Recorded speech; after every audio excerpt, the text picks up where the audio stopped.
প্রথমেই 4টি বড় সাইজের পেঁয়াজকে লম্বা লম্বা করে পাতলা করে কেটে নিয়েছি। এবার সাদা তেল গরম করে হাই ফ্লেমে পেঁয়াজগুলো ভেজে তুলে নেব। তৈরি হয়ে গেল বেরেস্তা।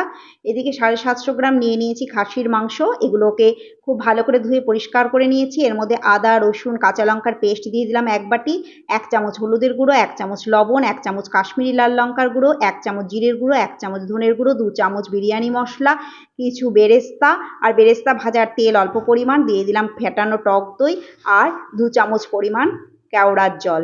সমস্তটা খুব ভালো করে মেখে 1 ঘন্টার জন্য রেস্টে রেখে দিলাম। আলুগুলোকে ভেজে তুলে নিলাম।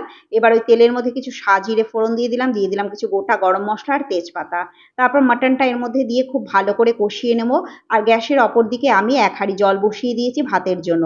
একটি কাপড়ের পুঁটলির মধ্যে কিছু গোটা গরম মশলা আর গোলমরিচের টুকরো দিয়ে সেগুলোকে একটি পুঁটলি বেঁধে সেই জলের মধ্যে দিয়ে দেবো। আর দিয়ে দেবো একটা তেজপাতা, একটা লেবু আর 2 চামচ সাদা তেল। এবার 1 কাপ দুধের মধ্যে 2 চামচ পরিমাণ কেওড়ার জল, 2 চামচ গোলাপ জল, 3 ফোঁটা মিঠে আতর আর সামান্য ফুড কালার দিয়ে মিলিয়ে রেখে দিলাম। জল ফুটে উঠেছে। 1 ঘন্টা আগে আমি চাল ভিজিয়ে রেখেছিলাম 600 গ্রাম পরিমাণ। সেই চালটা আমি এর মধ্যে দিয়ে দেবো।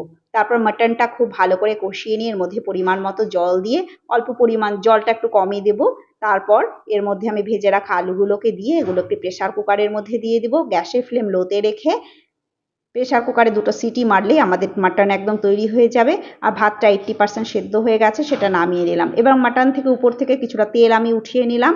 আর যে পাত্রে আমি বিরিয়ানি তৈরি করব তার নিচে কিছু ঘি মাখিয়ে দিলাম, উপর থেকে কিছু ভাত দিয়ে দিলাম। এবার লেয়ার তৈরি করার জন্য এর উপর কিছু মাটনের টুকরো আর আলু দিয়ে দিলাম কিছু বেরেস্তা, দিয়ে দিলাম বিরিয়ানি মশলা, দিয়ে দিলাম কিছু মাটনের গ্রেভি, উপর থেকে কিছু কেওড়া ভেজানো যে দুধ ছিল সেটা অল্প পরিমাণ দিয়ে আবার উপর থেকে ভাত দিয়ে ওই একই রকমভাবে লেয়ার তৈরি করে নেব। এই দেখুন ঘিটাও প্রথমে একটু মাখিয়ে নিলাম। তারপর আগের বার যেমন করে লেয়ার তৈরি করলাম ঠিক একই রকমভাবে মাটন, বিরিয়ানি মশলা, গ্রেভি, কেওড়া ভেজানো দুধ এগুলো দিয়ে দেবো। তারপর উপর থেকে সাদা ভাত দিয়ে উপর থেকে কিছু ঘি দিয়ে দেবো কিছু বেরেস্তা আর দিয়ে দেবো কেওড়া ভেজানো দুধটা। আর যে তেলটা আমি প্রথমেই তুলে রেখেছিলাম সেই তেলটাকে একটি চামচের সাহায্যে এইভাবে সমস্তটার মধ্যে এইভাবে দিয়ে দেবো। দিয়ে একটি আটার সাহায্যে একটি থালা দিয়ে উপর থেকে আমি ঢেকে দেবো। একটু মিঠা আতরও ভেতরে দিয়ে দেবো। এই দেখুন আটকে দিলাম। এদিকে একটি তাওয়া গ্যাসের উপর গরম হতে বসিয়ে দিয়েছি। 5 মিনিট গরম হয়ে গেছে। তার মধ্যে আমি এই পাত্রটা বসিয়ে দেব। তারপর প্রথমে হাই ফ্লেমে 5 মিনিট, তারপর লো ফ্লেমে 15 মিনিট রান্না হতে দেব। তারপর গ্যাসের ফ্লেম বন্ধ করে আবারও 15 মিনিট রেখে দেব। 15 মিনিট পর ঢাকা তুলেই দেখুন আমাদের মাটন বিরিয়ানি একদম তৈরি।